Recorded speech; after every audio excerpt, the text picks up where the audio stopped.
everybody. Welcome to our episode on Distressed Deals Decoded. Today, our episode title is Why Deals Are Finding Juan, and what does he know that others don't? So, today, what we're going to do in this episode is we're going to break down why certain operators attract certain opportunities and they don't need to chase them. How knowledge, access, adaptability in a shifting market really separates top performers from everyone else. So today, what we're going to talk about is that Juan isn't really spending a lot more time on marketing, but what he's doing is he's getting a lot more deals more than ever. So here at Distressed Deals Decoded, where real estate problems meet real solutions, today brought to you by, of course, our friends at Asset Resolution Advisors. So we have my esteemed colleagues, Juan Nicasio. Say hi, Juan. What's up, everybody? And Patrick Butler. And we're pleased to be here with our esteemed colleague Juan, who's the star of our show today. He is our Appreciate star. So today, in today's episode, we're going to do something a little bit different. We're not really talking about strategy. What we're talking about is a shift in the market, right? Why are deals showing up for some people and why they're not showing up for others? We hear about a lot of wholesalers, a lot of operators saying they're no longer getting deals, while others are saying, hold on, I've got to pick the right ones. So right now, what we're going to talk about is we're going to talk about why today, why now the right deals are coming to Juan, right? Why agents, investors, certain communities are out there reaching out to him. And we're going to discuss why it's happening and how it's happening. So let's start off first with Patrick. So, Patrick, from your perspective, before we get into it with Juan, why do you think deals are flowing without the chase? Well, I think it's his swarthy good looks and demeanor that is part of it. But yeah, look, this is a fun video podcast today for everybody that's watching either live or on the recording because this is actually about a real guy that we know really well. He's one of our partners, and we're witnessing a unique metamorphosis happening, a growth occurring, and it's kind of simultaneous to the shift in the market. And I think there's a lot to be said about that, and we're going to dive into that a little bit. But it's very interesting. It's something we've all witnessed.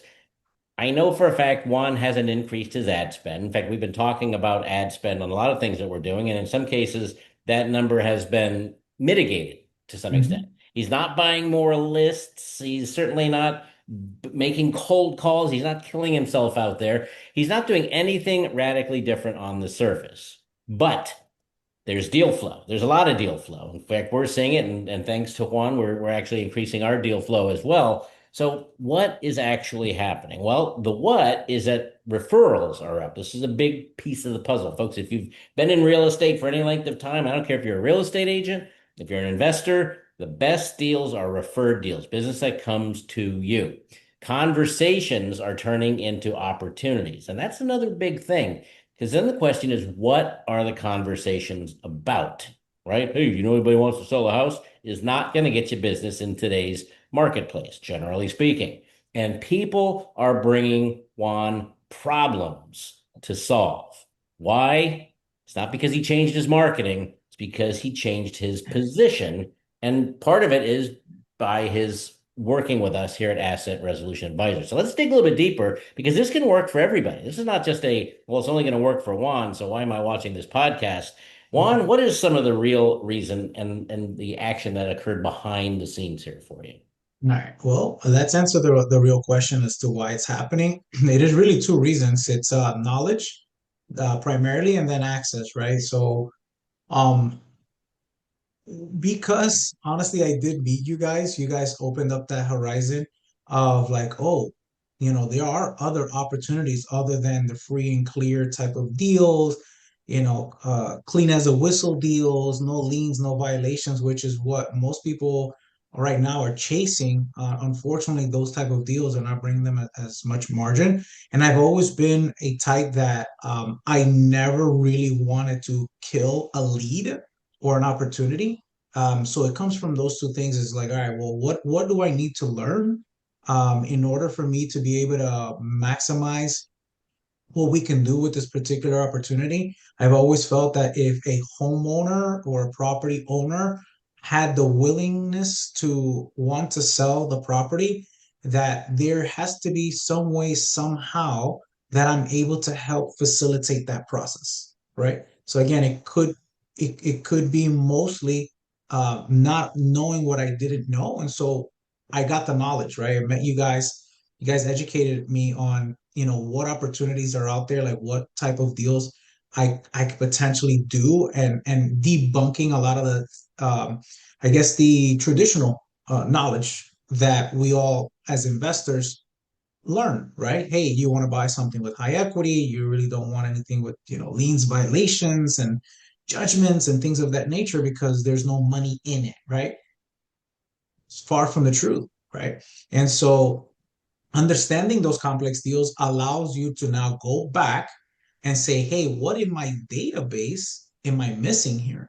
What in my database can I go back and now be a solution to those big problems? And is there a possibility here for it to create some significant margin?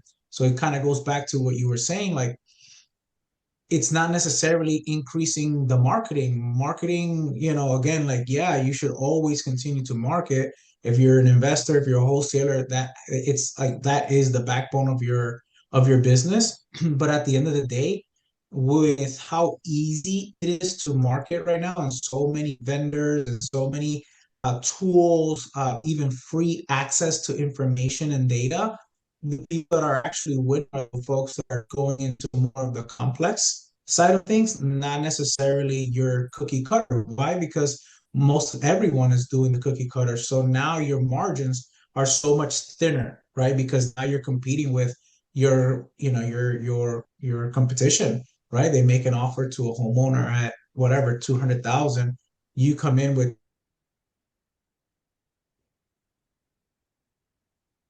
Uh-oh. Uh-oh, I think we lost Juan. it's a cliffhanger. He'll be back. There he is. Mac. Whoa, I don't know where I went. So I think I cut out at the example of 200,000. Yes, sir. Yeah. Yes, yes. So, your competitor is making an offer of maybe even $2,000 more, and that deal is gone, right? So now your margins are getting thinner, but what's not getting thinner are the deals that everyone is throwing away. Okay. So understanding those complex deals and knowing what's possible, meaning, hey, is there a workaround to these type of opportunities? That is really where the knowledge is helping me and folks that are in my sphere to really maximize what they're doing in their business. So creating more margin without having to spend more money in marketing, and then seeing those opportunities that most people are not. The second thing that is allowing me to have more deal flow is access, right? So obviously, I've built also a team, right? A power team of experts, attorneys, right? Um, Loss mitigation title companies, loss mitigation team like us, right? That can help me navigate through a lot of those type of deals. Allows me to see more deals, right? It allows me to say, hey, let me provide this opportunity to my attorney and see, what he can figure out for me, and what the workaround is. Go to the loss mitigation guys. Hey, mortgage liens violations. What can we do here? And with that, I'm able to then now execute on those set deals. So having a team obviously allows for the execution of those deals. Another point of access is now collaborating with communities of investors, wholesalers, real estate agents, and letting them know, hey, you know what? I have a team. I have a place to go. What are you doing with those deals that are falling by the waistline? Who's helping you through that? And so that access allows more deal flows to come in, and anybody can do that, right? We've partnered with different communities that have a network effect, and they're also doing the same thing where, hey, I have this group of people. they come into X deals. What can you guys do? And so that allows for more contribution from our standpoint to educate them so they can bring more deal flow from things that they're already paying for. It's like the data and the information is already sitting in their CRM, in their database, right? And so again, it's not necessarily do you need to spend more money in marketing. It's more so understanding that there is opportunity. How to You just got to learn how to navigate through the opportunity. What does the opportunity look like if it's complex, right? Like that's one of the biggest indicators that I want to go for. I'm just again, I'm no one special. I just like these complicated deals. I like to be punished. And but because again, the heart is really like, hey, if a seller, real estate agent, real estate investor wants to figure out this deal and wants to sell this property, that is where that stems from. Okay, how can we work this deal so that it's profitable for us? Because again, we're not a non for profit. We're for profit. But at the same time, how can we help people along the way? So I said a lot. You guys can ask me any additional questions you want from here, or we can move on with the segment there.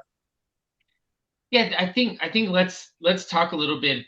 One of the concepts I think you're bringing up, which is really good for our audience to understand, is the level, right? The tiers of operators that we're talking about, right? You're at a top tier. You've done this for a while, and even with that, and what we've learned over the last few months or a year plus, is that even the top tier operators don't know a lot about this. And the one Right. key that you brought up, which I think is really important for everybody out there, is it doesn't matter where you're at, beginner, intermediate, experienced, you're all really starting from the same point when it comes to some of these more complex concepts. And it is about educating. And that's something I think you talked about, of what you did to able to craft some of these deals that were probably nothing, right? Right. I mean, and it So, wasn't like I had to really like do a deep dive and become an expert and get a PhD in this stuff. I just needed to understand what to identify and again the possibility. So part of the education was like, hey, get yourself at least, a baseline understanding of what to look for, and then let the pros do what the pros do. right. So let's break down some of the tiers, if you will, for everybody out there. And so, this is where the education part of distressed deals really comes in, right? So first you have the basic operator. People who are just getting in. Most people who are basic operators really, they just want the clean deals like you talked about early, Mhm. right? Not a lot of liens, full payoff. There's equity, not a lot of complexity to the deal. But when you're working in that, you're competing with a lot of people. And in the distressed asset, um, you don't know what to, most operators who are at the start don't really know what to look at. That's why education of this, they probably come across these deals in the data they already have. They're just not doing anything, and some little tweaks allow them to increase their deal flow. So I think that's a big thing. The second level, if you will, is really the developing operator, right? Those who understand the basic structures, they look at some tougher deals. They're still sometimes hesitant in getting into this because they just don't understand. But that's where, again, education, understanding where they can operate, right? These are all distressed deals, really operating in the margins to some degree. And it's in the data all of everybody has. It's really just the key is understanding what you can and cannot do, and Mhm. adaptability into your knowledge base. And I think once you do that, you'll increase your deal flow with what you already have. And then, of course, the last one is the advanced operator, right? Where you're at, one, right? You understand really the complex deals. What it does compared to the other operators, it just increases the amount of deals you look for with opportunities. Doesn't necessarily mean you have more. You probably have the same data everybody else does. But the Mhm. big thing about it is you see more opportunity because of the complexities than others. And a lot of that, it can be learned. and some of it's just straight out experience knowing how to structure the deals. So it's a combination of all those things. And then most importantly, like you ended, having access to solutions, right? Being able to know the right people to work with and to be able to solve the problems. Because when you have that, when you have the higher capabilities, there's more opportunities you're going to see in the data and you'll be able to resolve and you're going to get more deals closed, right? Mhm. Mhm. So, all right, Patrick, why Shoot. does all this matter? Oh, I don't know. You tell me. Well, first and foremost, I think what's very interesting is the shift in the market that's occurring. Like all of us, I talk to a lot of people on a regular basis, and it's not because I'm making cold calls, but they call us. And I was talking with a young dude out of Arizona yesterday, and he was looking at short sales as an opportunity. He's a wholesaler, and he goes, my wholesale business is kind of stopped completely because I'm hearing that in Texas, wholesaling is still blowing up because the market hasn't quite shifted there yet. He goes, but in Arizona, it's shifted. He goes, what used to be a home for 385 is now 335. And he goes, there's no margins there for a wholesaler. And so we talked a little bit about that business. He even said, I'm thinking of moving to Texas to reignite my wholesale business. And I said, that's Wow. definitely an option. I said, that's out of the box thinking. But what if the market in Texas is just like the market in Arizona? That what you're hearing may not be the current trend because oftentimes data lags reality, right? Real estate, unlike the stock market, which occurs very quickly, which by the way, I'm not loving what's been happening for the past couple of weeks in the stock market. But anyway, real estate tends to run on a slightly slower scale, and commercial real estate even slower yet. So what was interesting in that conversation with this guy was, what you're telling me is that you're running across a lot of short sales. He goes, yeah, because that's why I called you guys because I was told by one of your existing partners through your community that you guys can help me out. And so we talked about this, and he's running across dozens and dozens and dozens of Mhm. short sales. And so I said to him, and one of the things he said before I even spoke, he goes, I just want to try and cover my marketing costs so that I can stay in business. I was like, it sounds like we're on a podcast right now because that's one of the things that in our business, we have many tiers of how you can Mhm. monetize, whether it's the simplest marketing fee, which is a nominal $500 that's paid for sourcing transactions, or it's something bigger, as we've talked about in many of our other education, whether it's, several points on a buyer's premium, or every few short sales that you stumble upon, some of them have hidden equity where now there is margin in here and you would have thrown it right in the garbage. So I suggested to him before you move to Texas, which you might it might be true today, but you might find out after you get there that the market was just lagging in Texas compared to where you are in Arizona, and you're right back where you started. And now what do you do? Your entire infrastructure, your ecosystem of friends and family are gone. So the shift in the marketplace is just one of many that has occurred over time, right? The dinosaurs were wiped out by an asteroid, and the internet crashed back in 2000, and we had a great recession in 2007 and 8. Well, these things happen. The real key is, and Juan, I think you said it, and Steve, you piggybacked on it.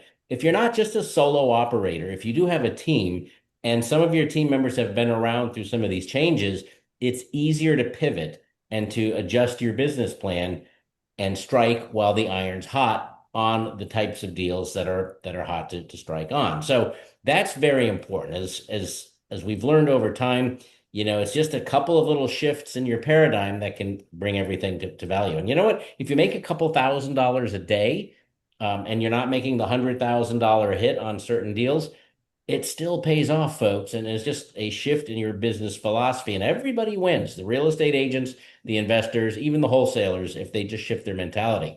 So, what are we seeing in the marketplace? Well, prices are definitely softening. So, in a rising real estate market, exacerbated like we saw back in 2008, it's easy to make money. You can buy, hold, flip, and you make margin instantaneously. But when the market's going in the other direction, it's really time to change your methodologies here. And some of the stuff that we talk about, especially with short sales, are timely in today's marketplace. So, softening in many markets. We're seeing a lot of deals falling apart. We did a podcast on this not too long ago where buyers are just canceling contracts. In some cases, they're not even risking much earnest money because the real estate market has gotten used to $1,000 down and that kind of stuff. So we're seeing that happening. So there's more pressure building for those homeowners who do have to sell. And Juan, I love what you said. It's not always about running in looking at the dollar signs first. If we take this business holistically and realize we're talking to people who own homes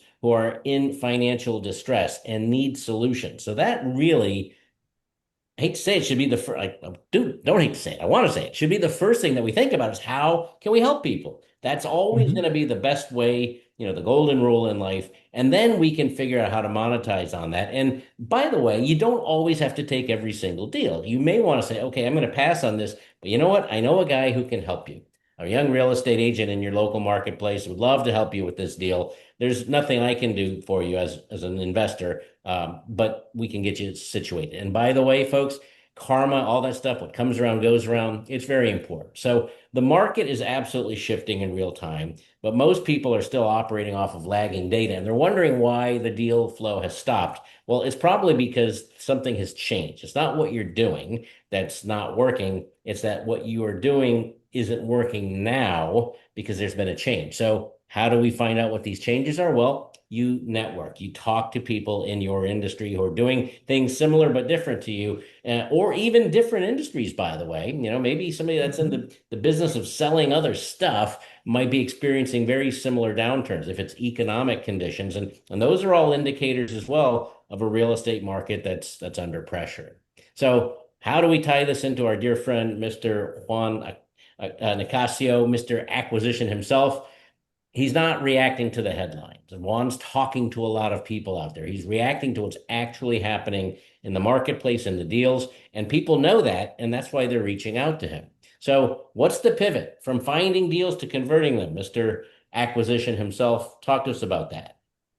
So I want to piggyback on that, like the networking and talking to people in other industry, you really do get um, data on what's happening in the market. Like I have friends that are in financial services, I have friends that are in the car business, mortgages, etc.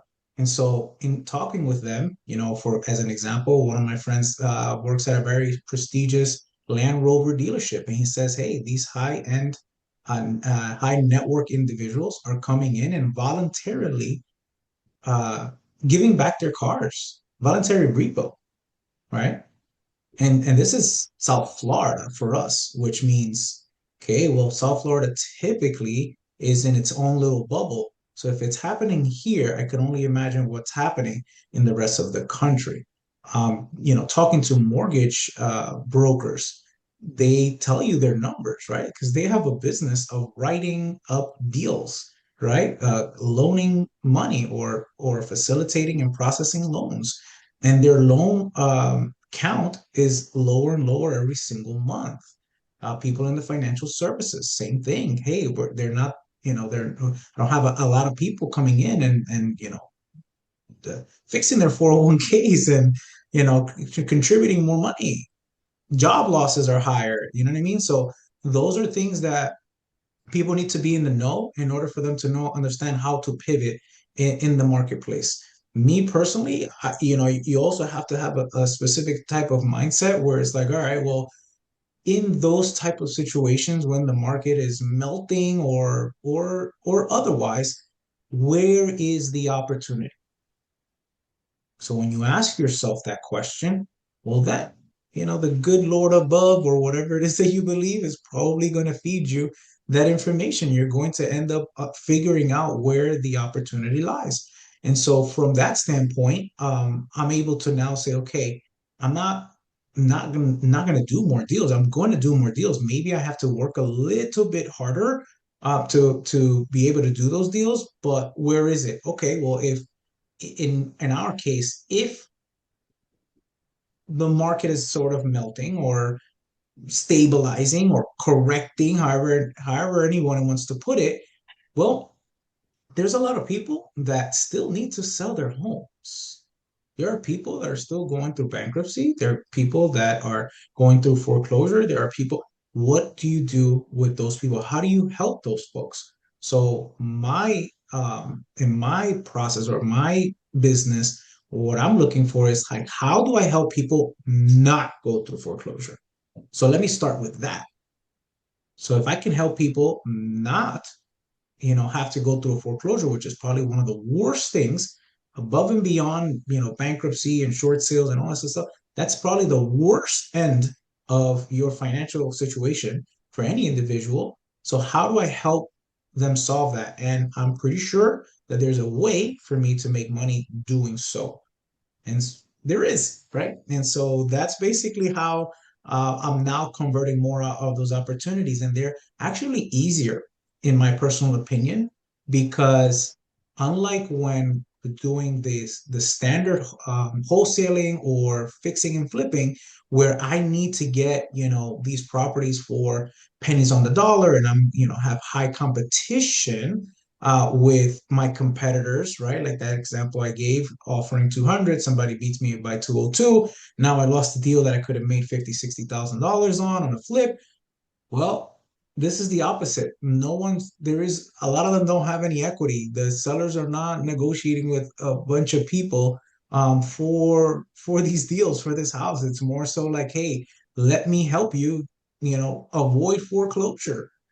Yeah, how can you, whatever it takes. So it's a much more fluid conversation, and obviously and honestly, it does fulfill me more so doing these type of deals because we are actually helping people, avoid having to go through one of the most painful, elongated, I guess, demoralizing situations in their lives. So that's some of the things that have helped me convert a lot more, right? Optimizing those conversions by small percentages, because again, I understand that it's a smaller margin of a deal, but if I can pick it up on volume and I'm helping people, who cares, right? Like it's still going to pay for my marketing. It's still going to build referrals. What do you think a homeowner that was saved from foreclosure is going to do? They're probably going to tell other people that said Yeah. company said, investors said, persons, agents help me avoid foreclosure. That means there's more referrals, right? Not to say that from those deals, you're not going to find a very big, large margin opportunity. So always being in the constant flow of those deals. That's why I do these types of deals, these smaller margin deals, because at the end of the day, I'm gonna still pay for marketing. I'm still going to be, in front of a bunch of different opportunities. Whether I take the deal, what's gonna affect my bottom line, right? And then working deals that others pass on, and then doing more structuring instead of just our standard search of more and more equity type of opportunities, which are diminishing, right? So the next level to this market isn't more leads, it's more conversation, more conversion of the opportunities you already have. That's literally what this new game is going to be about. And it's going to be a while because, like you said, real estate runs a little bit slower than most other asset class. So we're just at in my personal opinion, and Steve, you can probably chime a little bit more about this since you're more of the data guy, but I feel like this is only the very, very beginning of this stabilization, melting markets, etc. Right? Yeah, yeah, you're 100% correct. I think we're at the beginning of this cycle. Probably go on for a couple of years, and I think you're 100% correct. We've talked about this a lot, which is the competition out there between all the wholesalers and the sub two community and real estate investors is brutal, right? And Mm-hmm. and in a market like this, it is getting harder, right? Patrick talked about it's harder to get the margins. Everybody has to reinvent themselves or they're going to find themselves out of this business. And right now, what we've heard a lot of people are doing is buy more data, buy more data. How do I buy more data? How do I buy more data? And that's what we're talking about here is it's not about buying the data. It's understanding your data better with what you already have. It's not spending more money, it's finding more deals in what you've already spent, right? And I Mhm. think you're right, Juan. Yeah, the margins are not like the others, but you get more volume in it. And when you start looking overall, I think at what's going to go on with your conversion rate across the board, you're just gonna have more income, more revenue.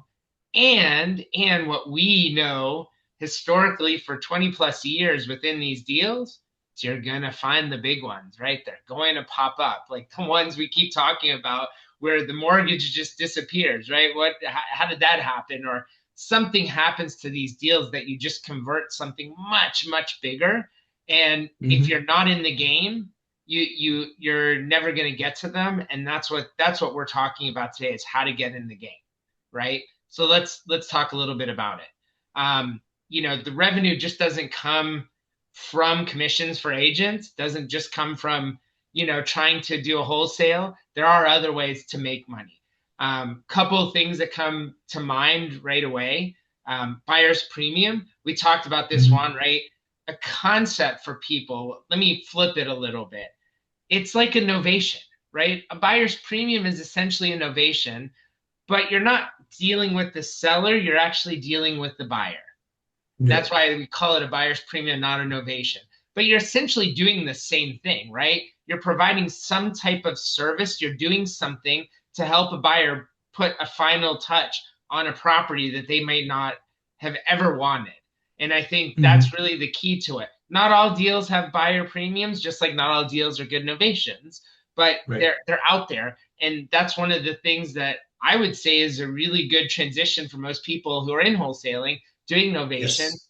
It's the same concept. It's just you're flipping where it's coming from, right? Same creativeness of doing the work in sales. The other thing, there's creative structuring. There are a lot of ways to do it. Sub two comes to mind. There are actually deals. Sub two is not my favorite, but there are actually deals we've come across where like this is a sub two, right?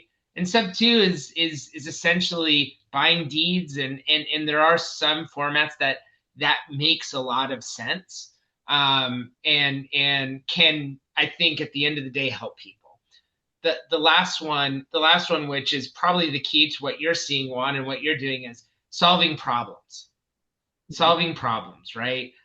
We see a lot of these that come up, and people are like, I don't know what to do. Whether it's insurance checks with the lost draft company, if it's multiple liens that probably don't attach to the property, if it's bankruptcy, stopping foreclosures, title claims, all of these things pop up.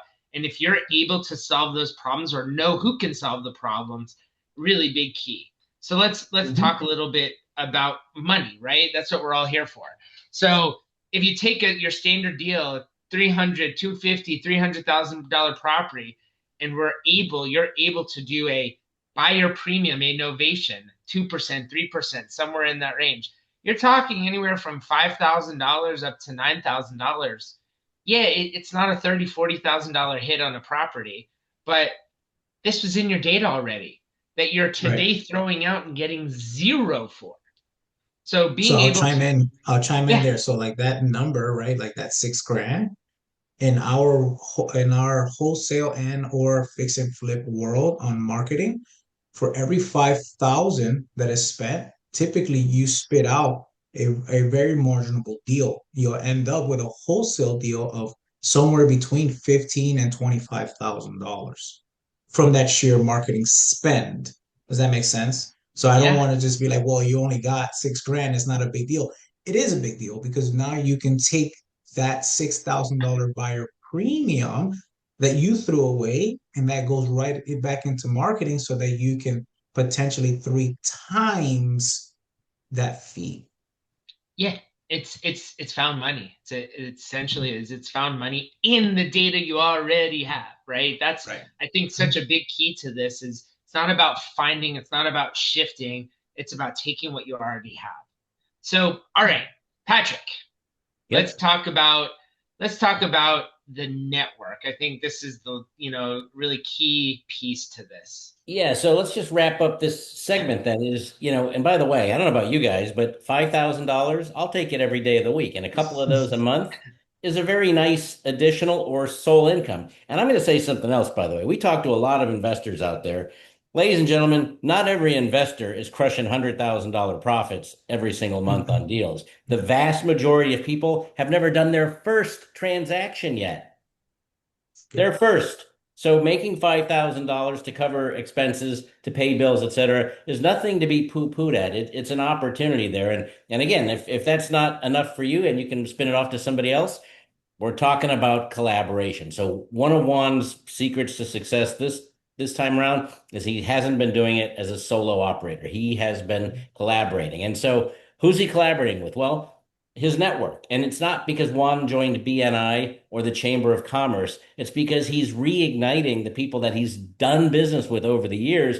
And he's reintroduced himself as this guy with a lot more game, a lot more knowledge, a lot more access, and a lot more solutions, and people want to hear about that. You go to these same investor meetings over and over. Oh, that's the guy, he's the wholesaler. Well, when the wholesaler shows up and he's got a whole new talking point, that's very interesting. Peers and partnerships. Partnerships are a huge thing. You know, folks, as Juan, you mentioned that the mortgage operators out there, the hard money lenders, whatever, everybody's in the same boat. When houses are not Yep. selling, it affects the lender, it affects the title company, it affects the real estate agent, it affects the wholesaler, it affects the sub two guy. Talk to those folks. You'd be amazed how willing they are to collaborate and to either share marketing expenses if you do need to buy more data or to help get these deals done. So, that's a whole separate animal unto itself, but it's great to have people you can talk to. When things are going slow, the worst thing you can do is sit there in your office or your home and sift through a bunch of old leads. The best thing you can do is get out there, talk to somebody, shake it up a little bit. So all of these things bring us back to why we're here at Asset Resolution Advisors. And I'm going to hand it back to Mr. Schiller, our host for today, to tie this thing in a nice little bow. All right, let's close up. This was, I thought, a really great topic and really good for everybody to hear about the opportunities out in the marketplace. So, really, there are two types of people that we're seeing in the business, right? Those chasing deals and those attracting them. And those that are attracting them, right, the work is a lot less. And I think the big difference isn't just about luck. It's really not about marketing. It's about knowledge. It's about access. It's about the capability to find the deals. So, really, from our standpoint, when you become the person who can solve the hardest deals, you don't have to find the opportunities. They're going to find you. So, if you want to start seeing the kind of opportunities Juan's seeing, start increasing your education, increase your capabilities. It is one of the biggest things that we have here. So why is Juan a winner in this? It's really about proof is in the pudding of what Juan is doing, right? It's the access and the capability to get everything done.